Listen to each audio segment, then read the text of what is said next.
Olá pessoal, seja bem-vindo para mais um podcast Segurança Descomplicada, o podcast que descomplica a segurança. Meu nome é Carlos Braga, sou engenheiro de segurança. No episódio de hoje a gente vai falar de um tema muito essencial, mas muitas das vezes mal compreendido, que é a cultura de segurança. Afinal, segurança é um valor ou apenas uma obrigação? Como garantir um ambiente onde todos, da liderança ao chão de fábrica, estejam comprometidos com prevenção? Então, para responder essas perguntas, a gente tem aqui um convidado muito especial, que vai aí dividir com a gente, compartilhar suas experiências com relação a esse tema. Tá bom? Antônio, obrigado aí pela você ter aceitado o convite, por ter disponibilizado aí para a gente bater um papo. E, bom, se apresenta aí para a galera. Bom, pessoal, em primeiro lugar, boa noite. Te agradeço aí, Carlos, pelo convite. Meu nome é Antônio Delfino, sou engenheiro de segurança, atuo na área de SMS há 24 anos, como técnico, como engenheiro, enfim. Trabalhei em atividades como construção civil portuária, mergulho, construção e montagem, hotelaria offshore, prestação de serviço de SMS, consultoria. Então, tenho alguma experiência na área e muitas delas voltadas para a questão de implementação de gestão de segurança, de cultura de segurança. Legal. Um pouco, né? Muita experiência, né? Porque 24 anos é uma vida. Eu também estou aí eu me formei em 2001 como técnico de segurança, então estou aí beirando igual você, chegando perto aí de você nessa área aí. Bom, voltando para o nosso tema, né? Cultura de segurança. Vamos brincar um pouco aí sobre esse tema. E vamos começar com o conceito, né? Na prática, o que é uma cultura de segurança dentro de uma organização? Olha, Carlos, basicamente, até para os nossos ouvintes aí entenderem, é aquele conjunto de valores e crenças, enfim, de atitudes comportamentais que a organização tem, né? Como ela prioriza esse gerenciamento, como a segurança é percebida por essas pessoas. Então, esse conjunto de valores, de crenças, enfim, de atitudes comportamentais que determinam como é e como está a maturidade de uma organização em relação à segurança. Então, como as pessoas reagem às questões, como a empresa utiliza esse conhecimento ou emprega ou trabalha em função da segurança. Todo esse conjunto, com o passar do tempo e com a dinâmica de trabalho, a empresa mostra que nível está a maturidade dela, né?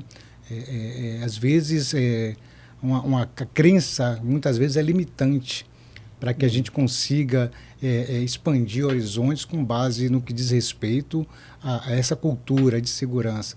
E isso acontece muito, principalmente quando você vai em algumas organizações e você ouve aquela simples frase assim, mas já fazemos isso assim há muito tempo. Sim, muito. E aí, ou sempre foi feito dessa maneira. E aí que está um problema, porque você não consegue amadurecer a sua cultura de segurança de maneira tal a ponto de buscar excelência nisso, porque você está limitado ao que você sempre fez. Sim. Não o que deve ser feito para melhorar aquele processo. E a gente vê uma grande resistência, né? Isso aí. Das pessoas para mudar. Porque já sempre foi feito assim, por que mudar, né? E você vê muito essa questão, eu vi muito isso, principalmente em construção civil. Vou citar alguns exemplos aqui. Eu trabalhei um período numa obra onde se tinha que cravar estacas no mar para ampliação do pier, né, no Porto de Aratu, na Bahia. E a gente tinha um bate-estaca que tinha uma torre de 25 metros de altura. E na época, como a cultura ainda não era grande dentro da empresa, foi uma briga para conseguir instalar sistema de proteção contra quedas em todos os equipamentos. E certa feita o encarregado estava a 25 metros de altura, preso na torre com óleo e tudo, somente com as pernas. Meu Deus, hein? E aí, na parada da atividade, solicitei que o cara descesse, ele me disse, mas eu faço isso há 25 anos, nunca caí. Eu digo, a sua possibilidade só é uma de cair. morte. São 25 metros de altura. A consequência é uma.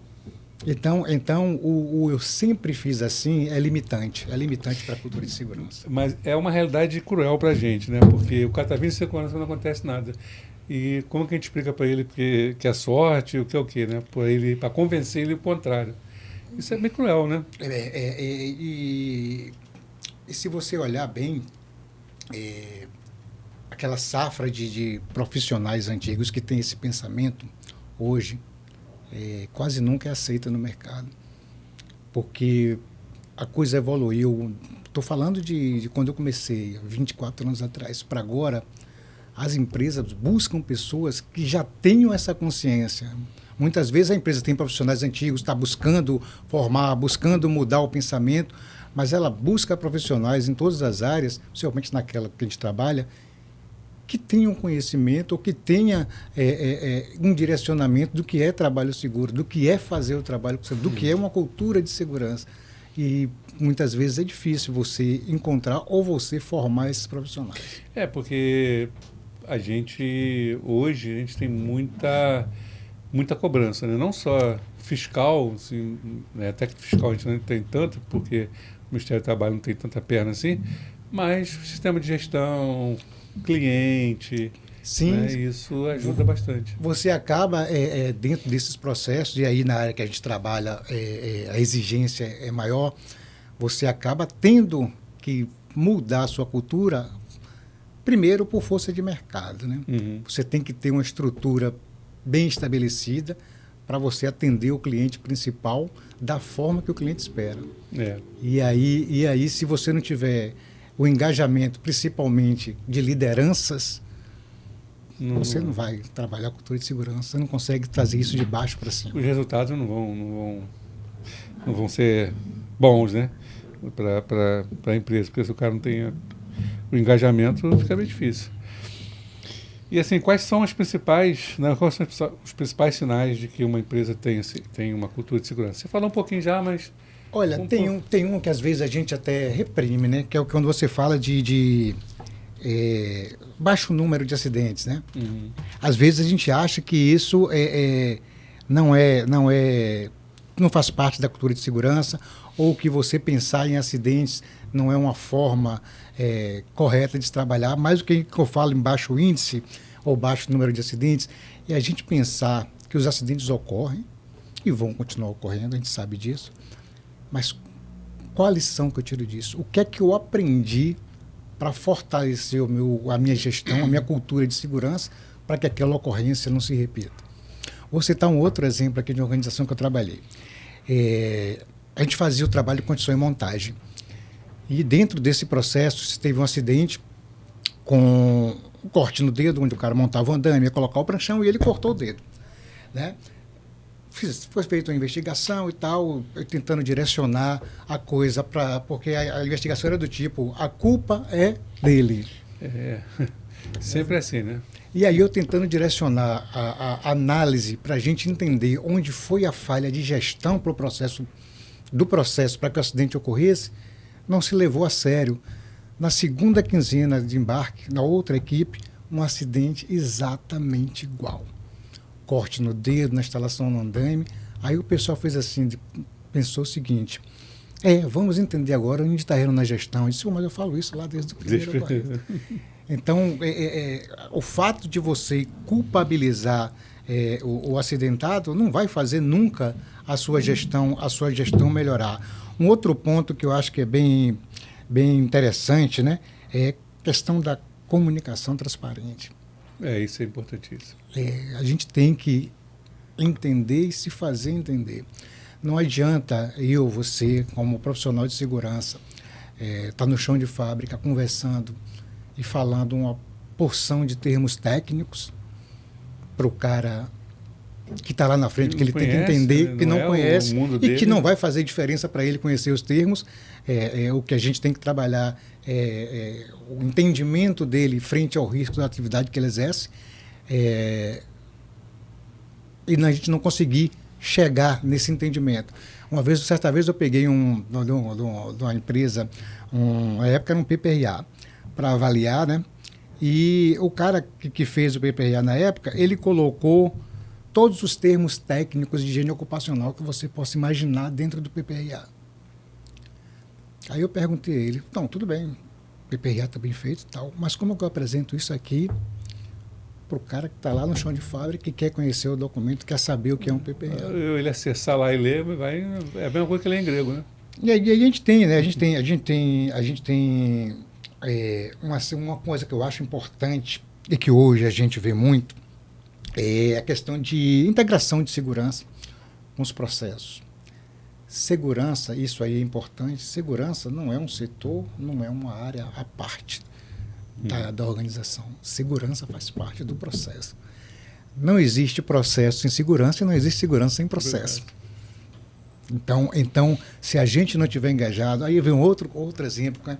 Quando a gente fala de cultura. A empresa que eu trabalhei por algum tempo, de obra e construção civil, tinha um engenheiro que ele tinha uma visão muito legal. Vamos iniciar uma obra. Ele chamava o responsável de segurança, o responsável de todos os setores, pegava o projeto, abria na mesa, ficava o dia todo nisso. Se fosse necessário 1, 2, 3 dias, ele ficava. Agora vamos entender o projeto em todas as suas etapas. Inclusive da segurança. Aí ele falava o processo, isso aqui a gente vai fazer isso, isso e isso. Aí ele falava, fulano, com a coincidência comigo, Delfino, para segurança, o que é que você vai precisar para essa etapa, para que a coisa ocorra da maneira correta.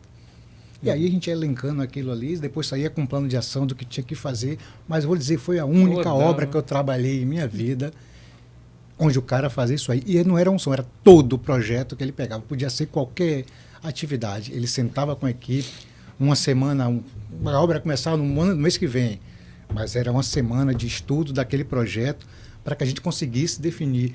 Então, se eu separar segurança do trabalho do processo, hoje se fala muito, né, em segurança de processo. Né? Hoje a gente está batido. Porque, basicamente, se você tem um processo seguro, a probabilidade de você ter uma ocorrência de segurança ocupacional é muito pequena.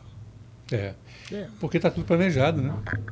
E você falou uma coisa importante, a comunicação. Como é difícil, né, hoje em dia ainda, a comunicação falar, ser entendido e se fazer entendido. Como é? Às vezes nesse processo, né? Assim, como diz o ditado, né? Eu sou responsável pelo que eu falo e você é responsável pelo que você entende. E eu preciso, nesse meio termo, achar uma forma correta, e aí, em qualquer nível hierárquico, de fazer a informação chegar do jeito que ela tem que chegar. Do jeito que tem que chegar. O cara tem que entender o que você quer passar para ele, né? E aí tem essa maneira de falar, o termo, como se fala, com quem está se falando, né? Para você conseguir ser entendido. Eu não posso simplesmente chegar para uma pessoa que não tem o entendimento, e existe uma área ruidosa, e usar todos os termos técnicos, a dosimetria e tudo aquilo. Falar de paíndices, não sei o quê, que o cara quem vai entender? Não vai entender e não faz sentido para ele isso. Né? Então ele tem que entender que aquilo ali é um nível de ruído que pode ser prejudicial à saúde dele, a depender do nível e a depender da exposição, e que ele precisa usar uma proteção X ou Y, Z para se proteger. Para não ficar exposto. É difícil. Outra coisa importante que você falou também é o processo, da segurança está no processo. Porque é muito comum, as pessoas tomam muita decisão, não falam com a segurança, aí quando eles vai executar, chega a segurança, para. Não dá para fazer isso. Não pode por isso, não pode por isso. Eu já tive várias experiências desse tipo. Também já tive o oposto, né? Da organização tomar a decisão e em relação à questão de segurança, se a decisão não ser tão acertada. E render um processo trabalhista por conta disso. Pois é, né? Tem isso, né? Porque quando a gente pega ainda no meio do caminho, a gente para, não pode fazer, aí dá. E aí como é que quando você não tem esse alinhamento de segurança e processo, e vem um processo trabalhista, ou algo do tipo, como que você consegue responder tudo? Lógico, a sua parte de segurança, você sabe o que está fazendo, você vai ter evidência. Mas como você alinha isso com o processo? Não dá. Se você não trabalha em conjunto. Se muitas vezes a gente vê a seguinte situação: segurança é a responsabilidade do SESMIT. E não é. Não é. Quem dera. Segurança é a responsabilidade da organização. As organizações que eu trabalho, eu sempre cito isso. A segurança não é responsabilidade minha só. A responsabilidade de segurança começa no presidente da empresa. Não, de lá que tem que partir tudo. É quem tem que estar mais preocupado com isso. Então, se a gente não entende isso, não adianta você querer mostrar uma cultura de segurança que não existe. Vou dar um outro exemplo. Eu trabalhei nessa empresa onde tinha um diretor que ele não admitia que ninguém chamasse a atenção dele. E certa feita ele estava na área operacional, numa área industrial, e sem nenhum EPI, sem capacete. Eram os EPIs obrigatórios, tinha uma identificação gigante. A partir desse ponto, uso obrigatório disso. E um técnico de segurança chamou a atenção dele, pedindo para que ele colocasse os EPIs. Ainda falou assim, se o senhor precisar, eu pego e trago para o senhor. Sabe o que ele disse? É inadmissível um técnico de segurança me chamar a atenção. É soberbo, hein? Demitiu o técnico de segurança. Demitiu o técnico de segurança. Foi o pontapé para eu sair também, porque se o cara que é o responsável maior pela organização tem essa visão, então para ele segurança é apenas um setor. Pois é, e aí a gente entra no gancho da próxima pergunta, né?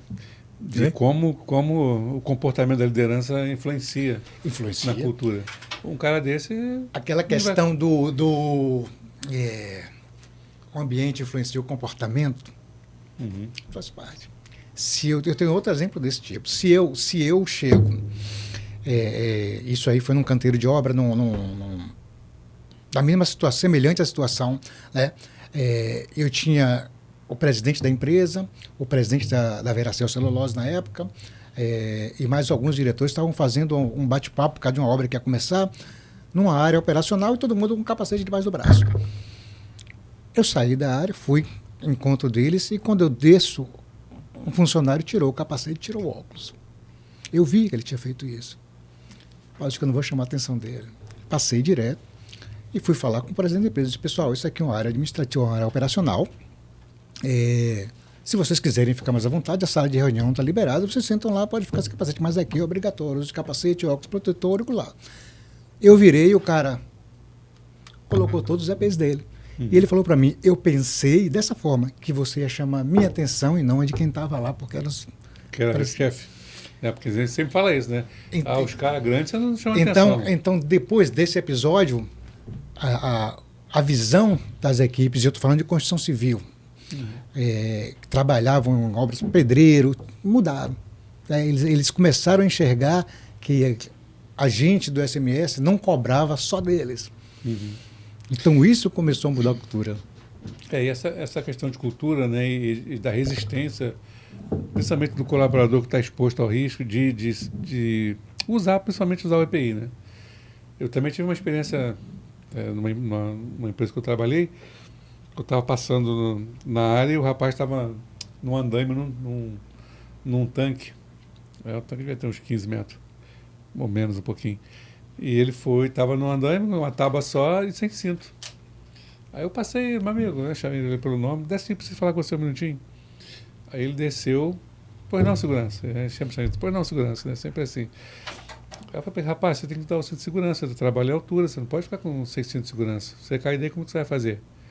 Eu falei, não, desculpa, vou lá pegar. E foi lá pegar o cinto e aí trabalhou com o cinto. Aí eu estava lá na minha sala, aí de repente ele chega branco, senta na minha frente, falei, o que foi? Falei, segurança, você acredita que a tábua do andaime quebrou? E se não fosse o cinto eu tinha caído no chão? E a gente Aquele cara virou meu ajudante especial, cara, que ele cobrava todo mundo, ele usava...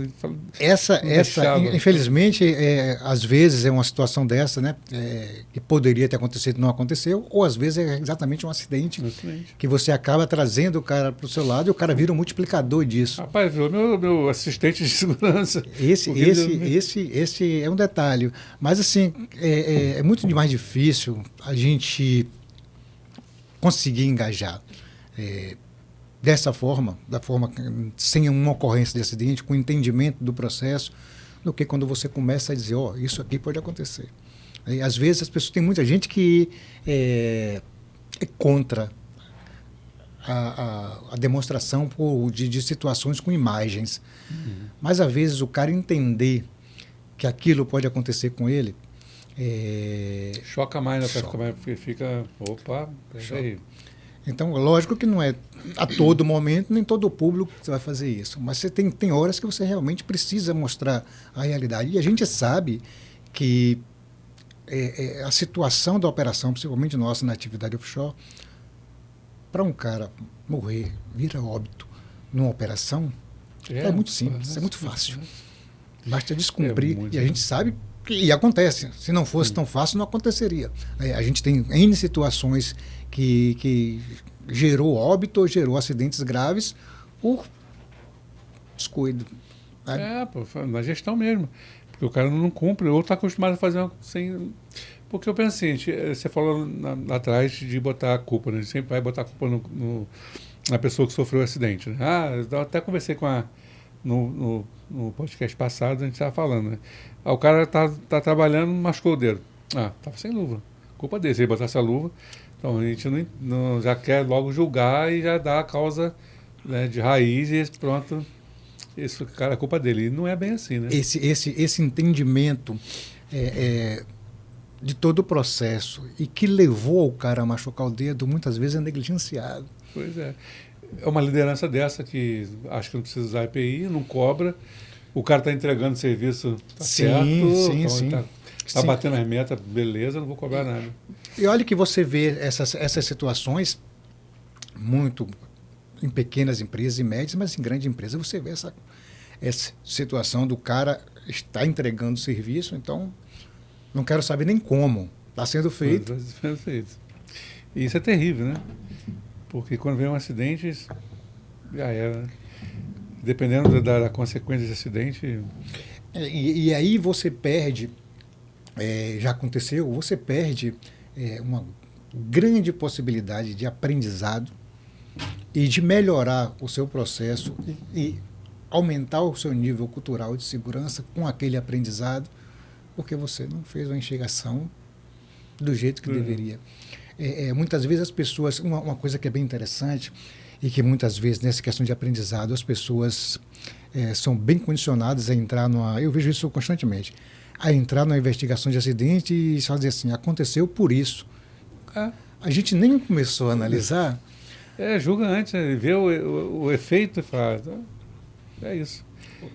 Certa vez eu tive um acidente assim, o cara se acidentou por conta de não estar usando uma luva, tal. E aí a pessoa que estava junto na comissão disse, ele se acidentou porque ele não usou a luva. Tá, tudo bem. É óbvio. Mas por quê? Por que ele não está usando luva? O que levou ele a estar sem a luva? A liderança viu? Se viu, por que deixou seguir sem a luva? A liderança entrega a luva, a empresa compra a luva. Entendeu? Aí aquela questão, o cara está entregando, então vamos deixar o cara entregar. Até a hora que o acidente aconteça. Aí você demonstra as fragilidades na cultura da organização em relação à segurança. Porque não é somente o que eu escrevo no papel. O que eu escrevo no papel, a gente escreve o que a gente quer. Tudo, né? Tudo. É saber se aquilo que a alta administração propõe para a segurança realmente e de fato é executado lá na frente de trabalho. E a liderança, a que está de frente ali com...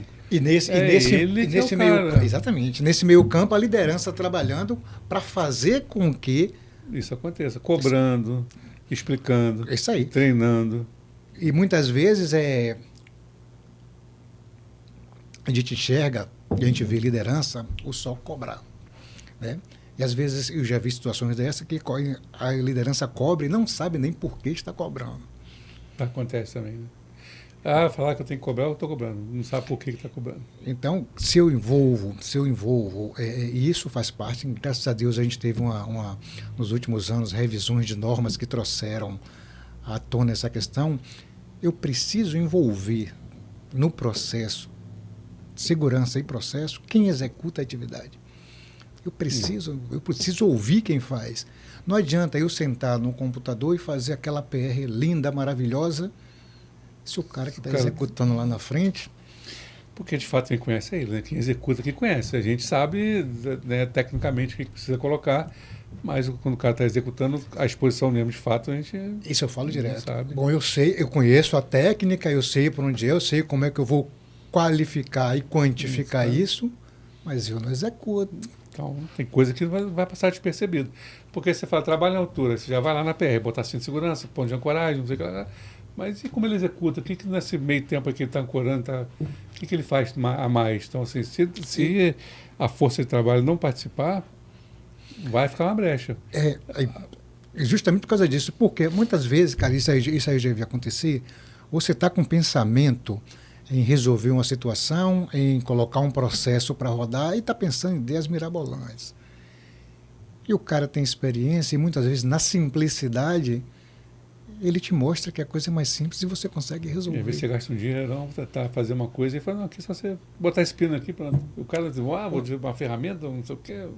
Ou então você fala para o cara que o cara tem que usar cinto e o cara chega para você e diz assim, mas naquela condição de trabalho lá XYZ não tem onde ancorar o cinto. O que é que eu faço? Eu vou botar o cinto, mas se eu cair, eu vou cair, não tem como. Entendeu? Né? Então muitas vezes, e você acontece de você, na maioria das vezes, quem está fazendo uma PR deveria, mas muitas vezes acontece de não ter o conhecimento da atividade, enfim, principalmente a nossa atividade aqui. Turma está offshore, você tem que fazer uma PR e você está em terra. Eu tenho que ouvir quem executa aquela atividade. Eu preciso da informação de quem executa a atividade. Tem que trazer para você como é que ele faz. Não, às vezes a forma que eu estou pensando em fazer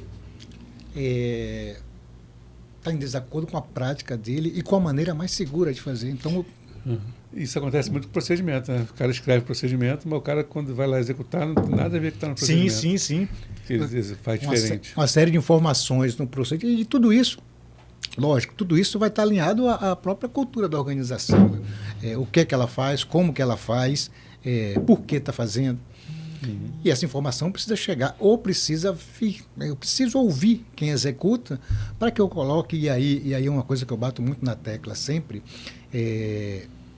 a minha atividade prescrita é a minha atividade real. Eu preciso ter meus documentos escritos o mais próximo possível da realidade. Se não for assim, é o que a gente fala, né? E onde a gente fala do sistema de gestão, fala da cultura com relação a isso, porque eu faço uma coisa, mas executar diferente não está casando. Uma hora vai juntar ali vai alinhar aquilo ali, o problema vai ter um acidente. Então isso é muito corriqueiro quando você faz análise assim, e você começa a fazer, dizer que a gente vai falar isso mais para frente, mas quando você começa a fazer diagnóstico de organização para poder saber em que nível a cultura está, você começa a observar essas falhas. Mas eu tenho o procedimento disso. Mas o que está aqui escrito chegou lá na frente da operacional? O cara que está executando entende o que está aqui? Aí você começa a ver a discrepância. Está escrito tudo perfeito. Mas quando você chega na hora de ver... Lá na prática mesmo, não é diferente. O cara vai lhe dizendo que não dá, do jeito que está escrito, não dá para fazer, e ninguém se preocupa em realmente alinhar essa questão. E o cara não é ouvido, né? Ele faz, o cara nem me perguntou, como um cara bota um negócio desse, o cara ia ficar mais zangado ainda. Ele faz... Eu quando eu estou em processo de APR, eu geralmente, sempre, eu faço isso, beleza. O profissional de ICMS precisa estar aqui, ótimo. A liderança do cara precisa estar aqui, e o executante da tarefa precisa estar aqui. Eu preciso conversar com esses caras. Tem que ser uma equipe multidisciplinar, né? Porque cada um vê uma parte, né? E vai integrando essas partes para ter um trabalho. É o cara que vai me dizer o passo a passo que ele faz para executar a atividade. O restante a gente vai trabalhar em levantando riscos, perigos, riscos e as possíveis causas e medidas de controle, enfim, quantificar e qualificar com base no que ele está dizendo que executa. Da maneira como ele faz. E aí você te dá uns insights para você perguntar, mas você faz assim, mas como que isso... Aí você vai no profundo. E aí esse é um outro detalhe que fortalece a cultura de segurança. Quando o cara sente que ele faz parte daquilo. Eu chamei o cara para fazer isso. Se sente engajado, né? Entendeu? Eu faço parte do processo, eu ajudo isso aqui. Então o cara começa, aí já tive muito isso, sabe? Quando eu comecei a fazer mudar essas culturas, principalmente em empresas de construção civil. E o cara via o nome dele na PR e eu pedia para ele, assina aqui que você participou dessa PR. O cara ficava na frente, ele fazia questão, eu já tive funcionário de obra que ele fazia questão de fazer o DDS para falar da PR que ele fez. Você sente parte do processo, né? Isso é importante. Infelizmente, às vezes não acontece assim, né? Mas beleza. Quais são os erros mais comuns, né, que as empresas cometem ao tentar implantar uma cultura de segurança? A gente tem um que é bem, assim, vamos dizer uma palavra grotesco, né? Que é aquela questão do foco excessivo em regra e punição. Tudo eu vou punir. Tudo eu vou punir. Qualquer situação é advertência. Eu vi situações em que a gente tinha um processo de identificação de desvios, né, na organização, e existia aquelas metas para indicador, enfim. E aí a pessoa diz assim, não fez, não cumpriu a meta, advertência, advertência. Aí eu cheguei para as lideranças que estavam na sala na época e disse assim, ó, vai ser um tiro no pé. O processo não vai fluir como deveria. Porque as pessoas vão fazer para não tomar advertência. Não porque aquilo é importante para o processo. Porque o importante é isso, é saber por que está fazendo e ter a vontade de fazer porque é um bem para ele. Igual a gente fala aí, a gente tem, todas as empresas têm essa questão de relatos de desvio, né? E sempre põe meta para os desvios. Tá? Tem que fazer para você poder ter um parâmetro, né? E ter um KPI. Mas se o cara não entender por que ele tem que fazer, o que é um desvio, o que vai proporcionar para ele, o risco envolvido naquilo ali, se ele não entende isso, eu estou gerando só papel. E isso, desculpa te cortar, mas é um outro problema, né? Quando a gente fala de burocracia, porque geralmente segurança não fala que é burocracia. Fazer a PR é burocracia. Fazer uma PT é burocracia. Gente... A gente fica amarrado. Não é? Gerar papel. E muitas vezes o que me incomoda não é nem o gerar papel. É que você gera essas informações e não trata isso. Não trata isso. Você vai gerar informação de desvio, vai gerar informação de auditoria comportamental. Eu avalio isso criticamente para saber o que é que eu posso fazer para melhorar o processo. Porque é uma ferramenta importantíssima para isso, né? Se você vê quais as causas, como que eu trato isso, por que está acontecendo isso. Isso então, é uma muitas ferramenta... vezes a pessoa não pega e isso aí, qualquer organização que eu bato de frente e tento mudar, que é você, antes de avaliar um acidente, pega os desvios que foram apontados e avalia aquilo e dá critério de criticidade para isso. Porque se você correr essa trilha, você vai ver que... por que não fez aquilo, lá não olhou, não tratou, o que aconteceu o acidente? Entendeu? Aí você pega justamente isso. O cara não se acidentou porque não usou a luva. Aí você vai pegar um histórico de auditoria comportamental. Sei lá, em um ano tem 200, 300 desvios por não uso de luva. Até menos que isso. Você fez o quê? Está na cara que vai ter um acidente porque não está usando luva. Entendeu? Eu não avaliei, eu não procurei saber. Então, não tem cultura de segurança. Eu não consigo trabalhar na base.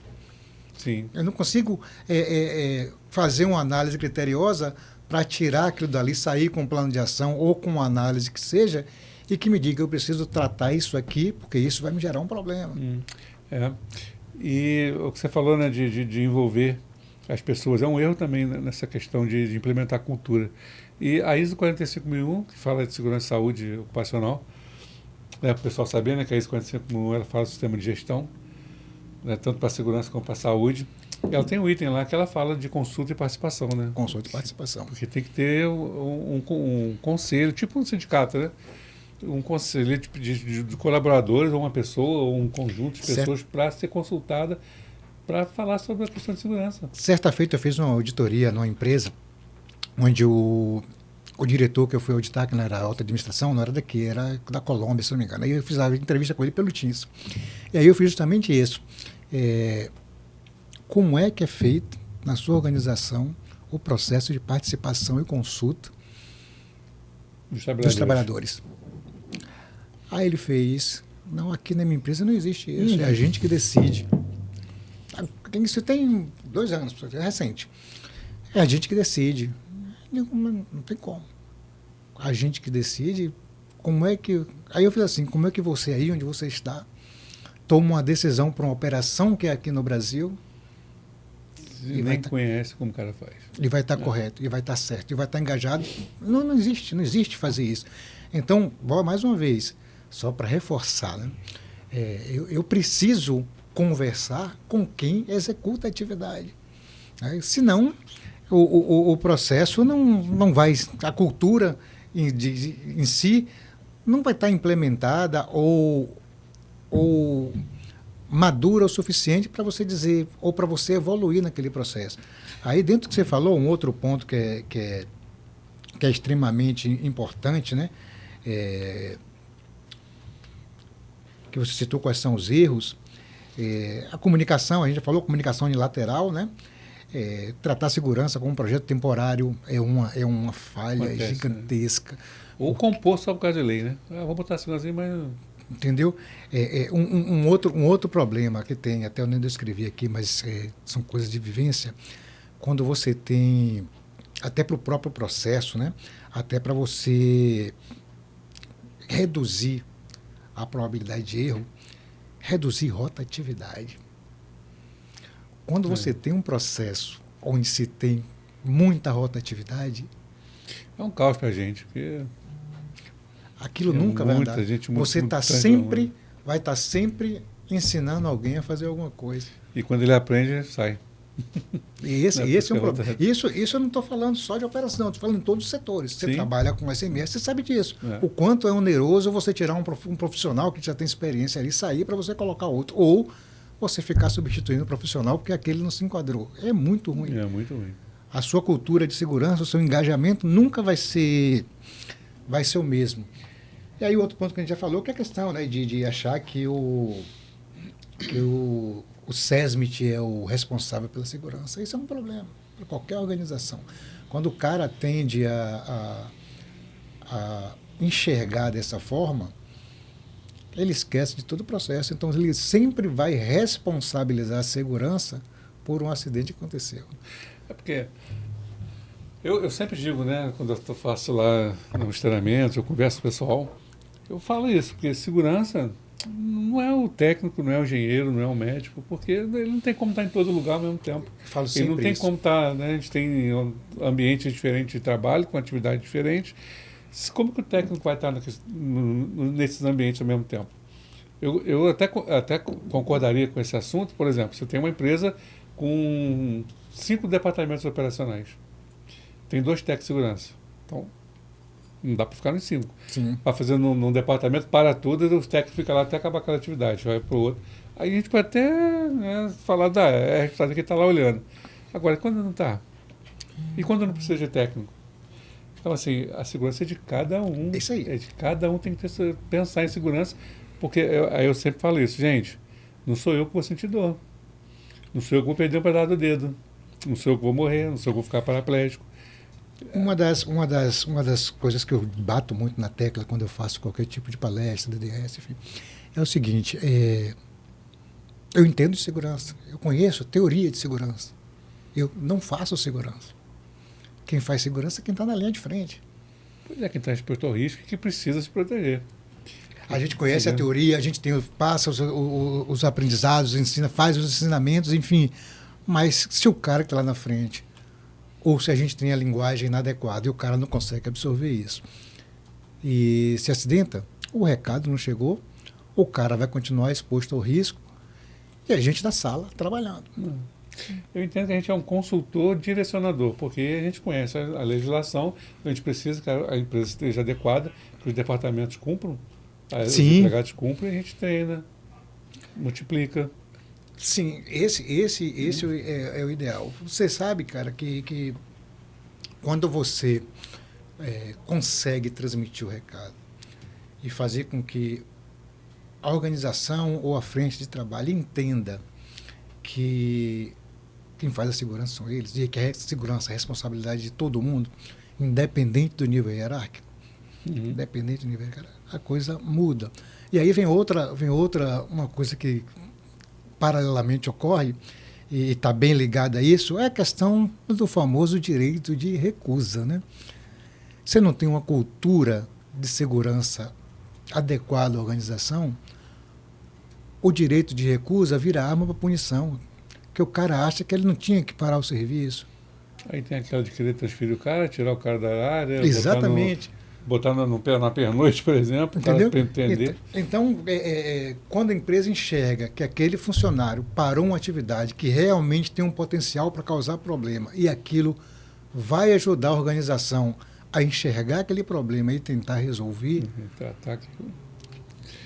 É uma ferramenta importantíssima.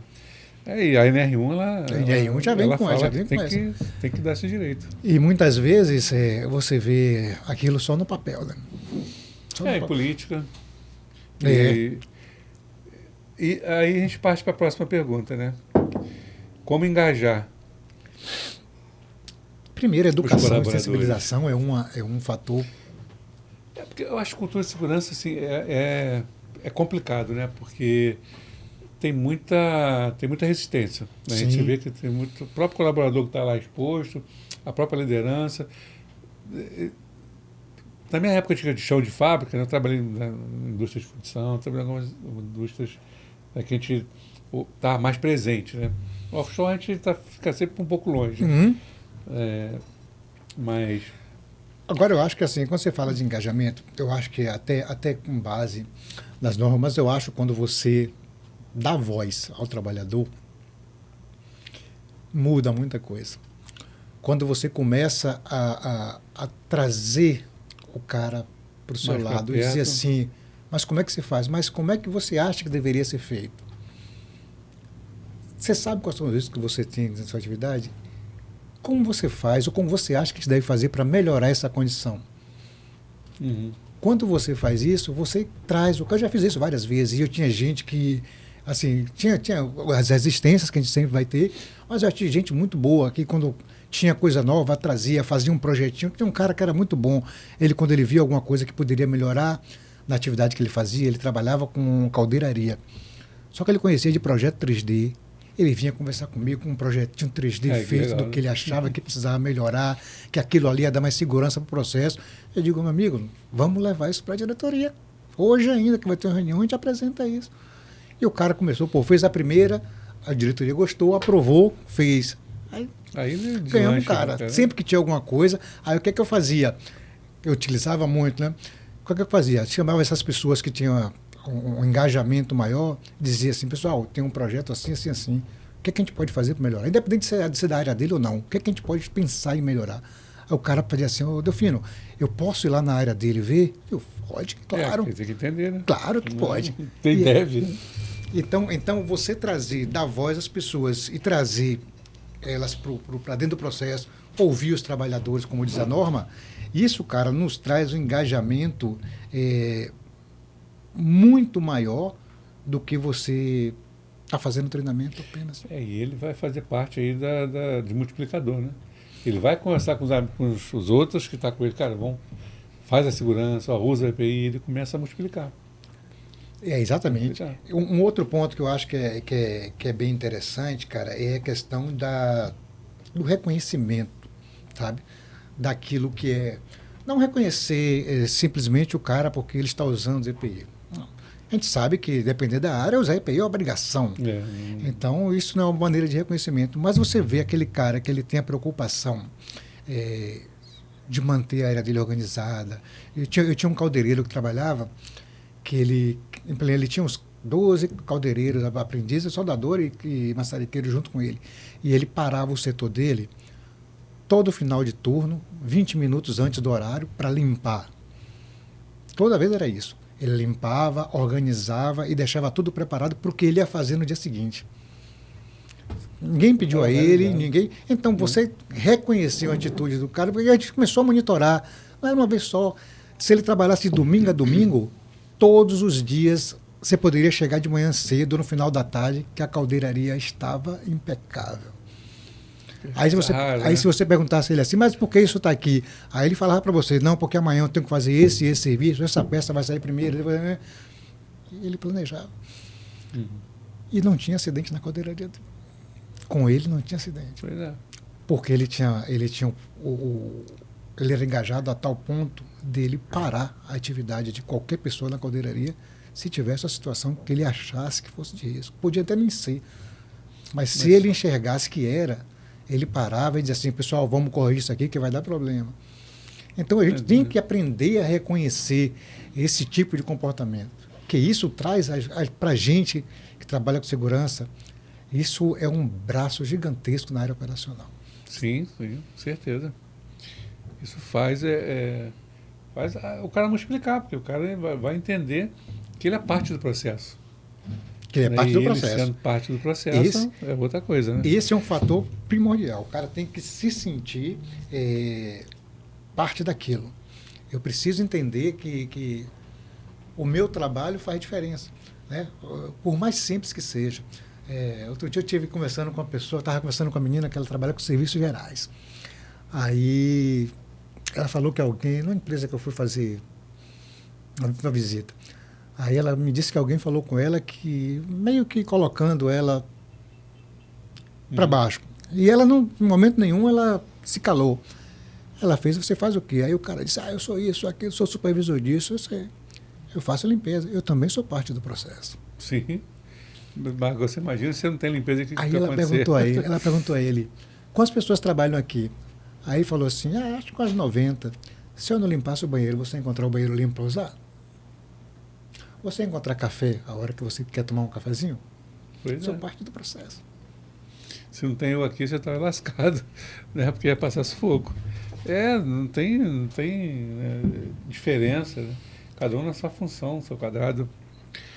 Um outro ponto que é interessante, quando a gente fala de erros comuns, né?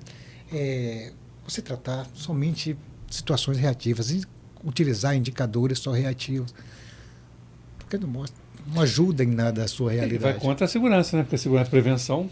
Eu vou simplesmente reação. Mostrar indicadores de acidentes. Taxa de frequência, taxa de gravidade, com afastamento, sem afastamento. Já aconteceu. Eu preciso ter indicadores e ter formas de medir que me mostrem o direcionamento para que isso não ocorra. Porque para ter indicador de prevenção, né? Esses indicador proativo, né? Porque você vai ter, o cara, sei lá, a gente pode usar um desvio, o cara está fazendo desvio, como é que está ali o setor, você vai ter um indicador, não, que está relatando.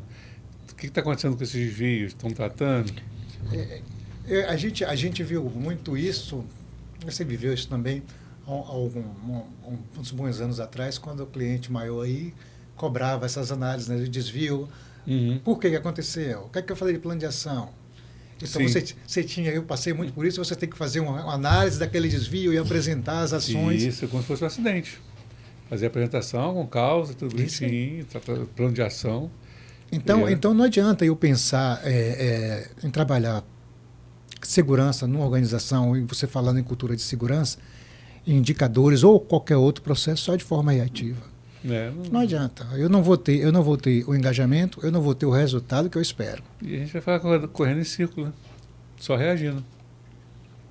Exatamente. Não faz sentido nenhum. Vai contra toda a nossa filosofia, né, de prevenção. E um outro ponto que é importante de engajamento é a acessibilidade que você tem à liderança.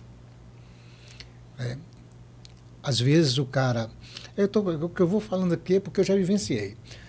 Às vezes o cara está com um problema e que a cabeça dele não está no embarque, ou na atividade, e ele precisa conversar com alguém, e ele não tem acesso à liderança direta dele para conversar. Eu tive 2 exemplos. Nesse sentido, um foi um acidente, e outro foi um funcionário nosso, na época, que ele estava com a esposa grávida, e estava com um problema na gravidez. E ele falou para mim assim: Delfino, a minha cabeça não está para embarcar, eu embarco amanhã. Aí ele explicou a situação. O que é que você pode fazer? Ele disse: você já conversou com o seu gerente, sua liderança direta? Cara, não tive abertura para isso. Isso é muito ruim. Aí eu disse: bom, então eu vou tentar por outro lado. Aí fui conversar com o diretor, expliquei ele qual era a situação, disse: cara, vamos fazer o seguinte, se for possível, deixa o cara trabalhando na base. Tem carro na empresa, deixa o carro disponível, se o cara tiver uma emergência, o carro leva ele no Rio. A gente resolve o problema do cara e o cara vai trabalhar. Vai trabalhar bem mais tranquilo. Vamos fazer isso. Aí fez isso. Carlos, depois disso, se você pedisse ao cara para subir de cabeça para baixo na torre, ele subia. O cara fazia tudo. Gratidão, né? E uma outra situação, que foi um acidente, foi um funcionário que estava a bordo da unidade marítima, né, e ele estava com problema na vida pessoal, não comentou com ninguém, não teve espaço. Aí a bordo descobriu que a ex-esposa tinha ido embora, levou tudo de casa, não teve mais cabeça. Ele trabalhava à noite, né? Que a operação era 24 horas, e precisava descansar de dia, só que ele disse que não conseguia. Não dormia? Não dormia. Então, numa dessa, 3 dias depois, assim, ele subindo, tendo acesso para a área de trabalho, ele escorregou na escada e caiu. Ele bateu a lombar e tal. E aí, quando ele desembarcou, foi que ele me disse: Delfino, tem 4 dias que eu não durmo por causa disso, disso. Pois é, tem que falar, né? Tem que falar. Aí, quando ele falou para mim assim, eu falei: mas você conversou com sua liderança e gerência? Ele falou o seguinte: o que eu ouvi foi o seguinte, se eu não quisesse ficar lá, que era para dizer que desembarcar, que tinha outro para ir para o meu lugar. É muito assim, né? Como é que o cara vai ter abertura com a liderança para conversar sobre qualquer tipo de problema ou qualquer outra situação? E eu acho que você também tira do cara toda a possibilidade de comprometimento com a empresa, de vestir a camisa, Sim, porque ele não sim, sente... sim. Né? É o primeiro pensamento do cara: a empresa não está nem aí para mim. E eu vou estar nem aí para ela também. Vou fazer aqui com a barriga, o cara que vai... É terrível. Isso é terrível. Então, são alguns... Aí a gente tem a questão de educação, né? Educação e sensibilização, que a gente já falou. A gente tem que, muitas vezes, tem que utilizar meios de sensibilizar. Recentemente eu fiz um treinamento com a turma de operação de carga, e como tinha muitas... uma empresa aqui da região, como tinha muitas ocorrências pequenas, eu disse: eu vou ter que fazer o seguinte, eu vou levar uns vídeos para sensibilizar esse pessoal. Aquele vídeo caído, né? O cara operando uma empilhadeira de 30 toneladas, né? E a pessoa passa por trás da empilhadeira, mas lendo no papel ou falando no celular, e eu peguei alguns videozinhos de acidente desse tipo e mostrei: pessoal, isso aqui não foi aqui, mas poderia ter sido. Peguei a filmagem que tinha do cara transitando, um com a prancheta, depois vinha o outro falando na área operacional, falando no celular e passando por trás da empilhadeira, fazendo manobra. Pois é. Aí eu mostrei assim: qual a diferença disso aqui para essa fatalidade? Aí todo mundo calado, digo: a diferença é que a empilhadeira não atropelou. Só essa. Porque a possibilidade é a mesma. Então, às vezes, a gente precisa buscar meio de sensibilizar. Né? É a melhor forma? Talvez não, mas às vezes é necessária para que você consiga fazer isso. Porque a gente tem um trabalho, a gente trabalha em segurança, a gente tem um processo educacional que é grande, a gente nunca para de fazer isso. É uma coisa que não dá para parar. Você treinar, ensinar, conscientizar, isso tem que ser sempre. Eu acho que isso ajuda muito na cultura, né? Porque martela. Sempre que trabalho de formiguinha, né? Você tem que estar sempre batendo naquela tecla para poder... Eu já tive um colega técnico, eu cansei, eu não vou falar mais não. Não, meu amigo, E muitas vezes você ouve do cara o seguinte: de novo esse assunto? De novo esse assunto? Mas não é de novo. Às vezes você... Quer ver uma coisa que é interessante? Há alguns anos a gente ouvia muito, quando se fazia investigação de acidente aqui na região, colocar a culpa na percepção de risco, né? E a causa da percepção de risco. Percepção de risco. Percepção de risco. Subjetivo pra caramba. Muita coisa. Entendeu? E aí você começa a evoluir isso. Hoje não é admissível você citar uma causa de um acidente com percepção de risco. Porque é muito subjetivo, cada um tem a sua, né? Outro dia eu estava participando de um processo desse, de investigação, e aí, falando lá de mão de obras e pessoas, falando no Ishikawa, o cara colocou assim: falha de treinamento ou ausência de treinamento como causa. Eu falei: tá, mas por que da ausência de treinamento? Porque ele não veio? Porque ele não participou? Mas porque ele não participou. Eu não posso simplesmente atribuir uma causa ao cara não ter participado do treinamento. Eu tenho que entender o que levou o cara a não participar do treinamento. Ele não ia lá porque ele não foi. Aí quando você vai buscar a informação, vai lá, a liderança disse que ele não ia liberar ele porque aquele treinamento não era prioridade. Naquele momento não era prioridade, a prioridade era a produção. O chefe não liberou para ir ao treinamento. Entendeu? Ou então o cara está no treinamento e a liderança chamou que ele tinha que sair para resolver um problema e sai da sala e não volta mais. Então, não captou nada. A causa do problema não é a falta de treinamento, é a gestão. Não deixa o cara fazer o treinamento, né? Não tem esse controle. É complicado, né? A gente... É um trabalho de cultura de segurança, envolve todo mundo, né? Muito. Todo mundo. E se não sair do presidente e cobrar... Essa é a diferença. Que eu tive, assim, na minha vivência, eu já trabalhei em excelentes organizações com a cultura, como outras, nem tanto. Eu tinha um diretor e todo mundo tinha a meta, por exemplo, de auditoria comportamental. E o diretor, ele tinha dele, ele sabia. E ninguém cobrava o diretor. Não cumpria a meta dele. Ele chegava quando estava perto do final do mês, ele botava a bota, capacete, passava no SMS e falava assim, ó, me dá um cartãozinho de auditoria comportamental aí. Ia para a área e voltava o cartão dele registrado. Depois, aí é que eu falo de engajamento de cultura. Depois ele queria saber, né, como tinha as reuniões de indicadores, como a gente sempre tem, dos desvios que ele apontou, o que é que era mais crítico e qual era o tratamento que ia ser dado. Então não era só ele registrar o cartão.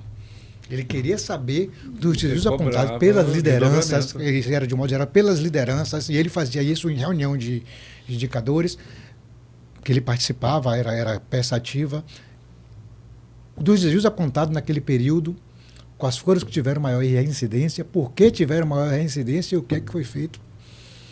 Então a gente tinha que ter a resposta. E apertava a supervisão, né? Os caras ficam doidos. Entendeu? Né? Era o tipo do cara que era assim, a gente fazia diálogos semanais de segurança e tinha um dia que era dele.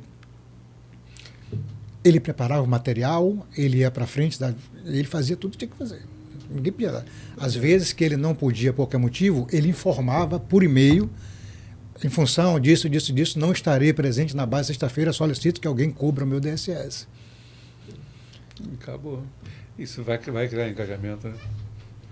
Não tem jeito. E aí você começa a ter isso escalonado, né? Porque você tem uma diretoria que tem essa preocupação real com a coisa. Tanto que mudou a realidade. Sim. Mudou a realidade de acidentes, assim, num período que ele sempre tinha essa mania. E isso também é um erro. A gente tem uma empresa que tem, sei lá, 2023 teve 10 acidentes, 2024 teve 12. Para 2025 eu quero 0. Não vai. Assim. Não vai, não tem como. Mas acidente, eu acho que é meio utópico, né? E aí o que ele começou a fazer? Bom, ano passado eu tive 10 acidentes.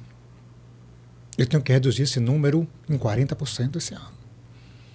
E aí ia trabalhar para isso. Opa, consegui atingir a meta. Eu tive 10 ano passado, embora não seja o ideal, lógico, a gente sabe que não é. Não, acidente nunca é bom, né? Mas eu tive 10 acidentes em afastamento. Esse ano eu tive 6. Para o ano que vem eu quero 2. Se tiver nenhum, ótimo, mas se tiver o máximo 2. E a gente ia trabalhar para isso. Tanto que chegou a empresa depois disso, e olha que estou falando de atividade de mergulho, tá? Ficou 3 anos sem uma ocorrência de acidente. Depois e ele cobrava, cara. Ele participava, ele ia para a borda para fazer auditoria, ele fazia auditoria na base. Então. Porque. Demonstra. Não é só falar, né? Não, entendeu? Fazer. Porque só falar e não cobrar e não ter engajamento, não adianta. A liderança maior da empresa dizia assim: eu dou todo o recurso necessário para os funcionários fazerem o que tem que fazer. Mas eu não me envolvo? Não adianta. Não adianta. O cara fala assim, é só blá blá blá. Não adianta. Porque o cara que está lá na linha de frente, ele começa a enxergar que lá em cima, segurança não é a preocupação. Porque não tem o exemplo. Porque só falar e não cobrar, não estar presente. E se aprende mais pelo exemplo do que pelas palavras. Né? Se você pegar o histórico aí, você vê que se aprende mais com o exemplo do que com qualquer procedimento escrito. Sim, porque ele vai ver que o cara está ali, está cobrando, está tomando as atitudes necessárias para poder fazer com que aconteça. E aí o cara faz, aqui é segurança mesmo. Aí ele vai se comprometer mais. Né? Esse é um detalhe importante quando você pensa nas organizações que querem realmente amadurecer na cultura de segurança, né? Pensar que esse envolvimento da alta administração é extremamente importante para o processo. Para o cara entender até os impactos da própria segurança dentro do processo. Uhum. Né? Se eu não entendo isso, eu quero reduzir acidente porque eu quero, não vai acontecer. Às vezes você tem todo o processo estabelecido e você começa a enxergar que análises de acidentes que foram feitas em períodos anteriores não chegaram a causa que deveria para evitar que o problema acontecesse. Porque se não chegar nela, vai acontecer de novo. Não tem jeito. Então, nesse sentido, aí, para a empresa ter uma cultura de segurança sólida, o que ele precisa? Olha, primeiro, que a liderança esteja totalmente comprometida com o processo. Isso é essencial para qualquer cultura organizacional. Não é só dizer que eu autorizo fazer. É estar realmente envolvido, como esse caso que eu citei. O cara estava envolvido em entender o que estava acontecendo para melhorar o processo. Então, quando a gente tem uma liderança que tem esse perfil de querer saber o porquê, o que é que está acontecendo, como é que a gente pode melhorar, vamos avaliar, e sentar numa sala de reunião, como eu já cansei de fazer com esse diretor, de ficar de 8 da manhã a 8 da noite até conseguir entender o que estava acontecendo. Sem saía para almoçar, saía para jantar, e ele queria entender. E a gente fazia reunião com todas as lideranças da empresa.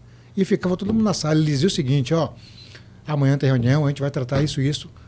Desmarquem todos os compromissos. Dessa forma, o nosso foco amanhã é entender isso aqui. Eu penso que se não tivesse engajamento, o cara até faz de propósito, mas se eles estão querendo segurança mesmo, ou não vou ficar sem usar um EPI aqui, ou não vou seguir um procedimento. Quer ver um outro exemplo, claro, de engajamento, que isso faz a diferença na cultura de segurança?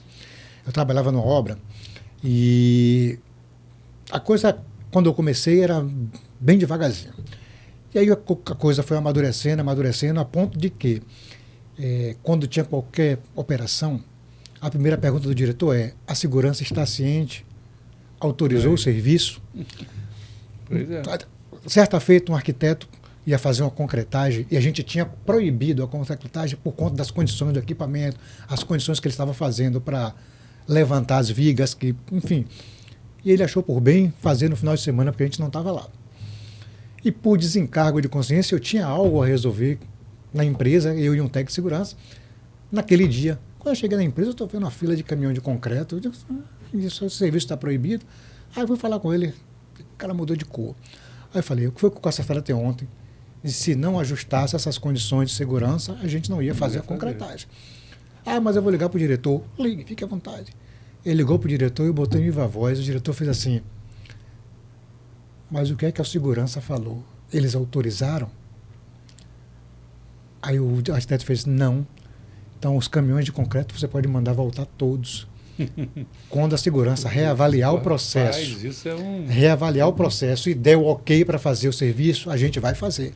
A gente vira a noite fazendo, mas para isso a gente precisa entender o que é preciso fazer para que o processo saia sem acidente. Isso aí Então, não tem como, não tem engajamento, não tem entendeu? como, não tem cultura. Aí você via, as pessoas tinham essa preocupação, as pessoas, quando viam situação de risco, paravam a atividade, chamavam a segurança para avaliar o que podia ser feito, davam sugestões, isso num canteiro de obra.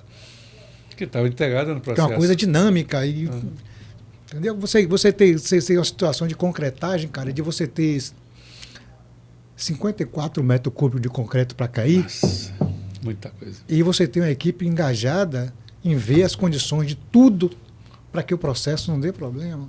Tudo, absolutamente tudo. A segurança, nessa obra que eu trabalhei especificamente, tinha entre aspas, pouquíssimo trabalho com essas questões de desvio, de questão de segurança, porque os caras não faziam. Se eles sentissem que aquilo ali podiam prejudicar ele ou o colega, eles não faziam atividade. Eles paravam, chamavam, pediam, chamava quem fosse, chamava o diretor daquela empresa contratante, quem fosse. Eles diziam o que precisavam para que o trabalho acontecesse. Tanto que a gente fez uma obra de 1 ano sem acidente. E em construção civil é um marco, né? É um valor, né, cara? Segurança, quando você fala de cultura de segurança, isso tem que ser um valor para a organização. Não pode ser simplesmente discurso. Sim. Nem obrigação, né? Realmente é um valor. Bom, mas é isso, cara. Papo bom, hein? Muita coisa, muito aprendizado aí. Espero realmente ter atendido as expectativas suas. Claro, do público, isso aqui é o que eu falo. A gente bater um papo aqui, trazer a prática, né, o que acontece na prática, para entender o quão complexo é segurança e, mais ao mesmo tempo, a gente simplificando essa complexidade. É porque é aquele negócio, não adianta a gente ter muita teoria e não ter vivência. Né? Muitas vezes você alinha a sua teoria à vivência que você tem. Se não tiver os dois, não dá muito certo, não. Se você tiver a prática só, mas não tiver a teoria, vai dar ruim. Se você não tiver a teoria e não tiver a prática, vai dar ruim também do mesmo jeito. E muitas vezes você coloca situações, eu já vi isso também, mirabolantes em procedimento por exemplo, eu já participei de uma situação de um cara que estava fazendo um procedimento para uma operação offshore e ele nunca foi na plataforma. Eu tive uma análise de um acidente uma vez, onde o cara que estava conduzindo a análise, ele perguntou o que era um convés de embarcação. Meu Deus. Como é que analisa? Não tem como. Não conhece nada? Então teoria e prática tem que andar alinhados sempre. E às vezes você adquire experiência da pior forma, né? Tendo que passar por aprendizados da forma mais amarga. Às vezes não. Mas no geral, assim, e o bom profissional de segurança, né, da nossa área, ele tem realmente que aprender com as falhas ocorridas. Não só o profissional, a organização como um todo. Se tem uma coisa boa, né, quando a gente fala de acidente, se a gente pode falar isso, na verdade, né, é que é o aprendizado, né? Porque você pega ali, tira ali um plano de ação, você entende o que aconteceu e toma as medidas corretivas para que não haja mais. E muitas vezes acontece a pessoa perder a oportunidade de um grande aprendizado. De querer logo botar a culpa aquilo e não aprender como é que está o processo dele. Exatamente. E aí, você, que eu costumo muito fazer, nesses aprendizados, tentar conversar com o cara, se ele se sentir confortável, lógico. Eu já tive acidente onde o cara, numa operação de pull-out de linha, o cabo cortou e o cara teve perdeu a primeira falagem. E eu conversando com ele dizia assim, Delfino, eu me sinto confortável, eu quero falar sobre o meu acidente. Cara, o cara virou um multiplicador. Toda oportunidade que tinha, ele dizia, eu posso falar sobre o meu acidente? Eu digo, claro que pode falar. Ele tirava a luva, ele mostrava o dedo, ele contava, ele mostrava a foto, ele montou uma apresentaçãozinha dos dados que a gente passou para ele, que ele queria do acidente, montou com a lesão, com todo o atendimento dele, enfim. E ele virou um multiplicador. Sempre que ele tinha oportunidade, ele projetava esse material. Foi um palestrante. Mas é isso mesmo, porque quem mais para entender todo o processo o cara que viveu, né, que sofreu. E esse é um detalhe. E às vezes a gente perde de aprender muito, da pior maneira, lógico, com um acidente, porque não tem a preocupação realmente de fazer análise. Porque quem investiga é a polícia. Não tem aquela cultura, a gente fazer análise. Análise, a gente fala investigação, é até um nome pesado, né? Porque dá até medo, né? Você falou, vai para a polícia. E não é realmente análise, é um termo melhor. Eu deixar de entender o que aconteceu para melhorar e fortalecer a minha cultura de segurança, jogar HH no lixo. Só estou criando papel. Eu tive uma certa feita que eu tive um contato, tinha um contato, tive um acidente, o cara ficou 412 dias afastado, porque ele quebrou o ombro. E eu recebi uma notificação do Ministério do Trabalho, por e-mail. Achei estranho isso e tal. E liguei, a auditora citou, disse meu nome, a fulano protocolou na época dos quadros da NR4, no DRT e tal. E tem lá um acidente com afastamento de 412 dias. Eu preciso de explicação sobre o acidente, o Ministério do Trabalho. Aí tive que ir para lá, apresentar documentação, apresentei investigação de acidente, apresentei tudo. Cara, quando eu saí da sala da auditora, ela falou assim, obrigado. O que você demonstrou aqui na análise de acidente que vocês fizeram era o que eu queria ouvir rotineiramente. Isso aí. O acidente aconteceu, mas vocês aprenderam com o acidente. Tanto que investigaram direito, botaram a... Né? Porque se você bota logo culpa no cara, o Ministério do Trabalho não isso. Não vai. E aí para que se fortaleça a cultura de segurança num processo desse, mais uma vez, a alta administração tem que estar alinhada com todo o processo. Verdade. Bom, é isso. Cara, obrigado mesmo aí, foi um papo muito esclarecedor. Como disse no começo, você ia trazer toda a experiência, todo o aprendizado e reflexão, né? Tenha mais reflexões sobre a segurança como um todo, né? Como um todo. porque segurança, como eu sempre digo, é vida. Sim, Né? com toda Nossa certeza. vida.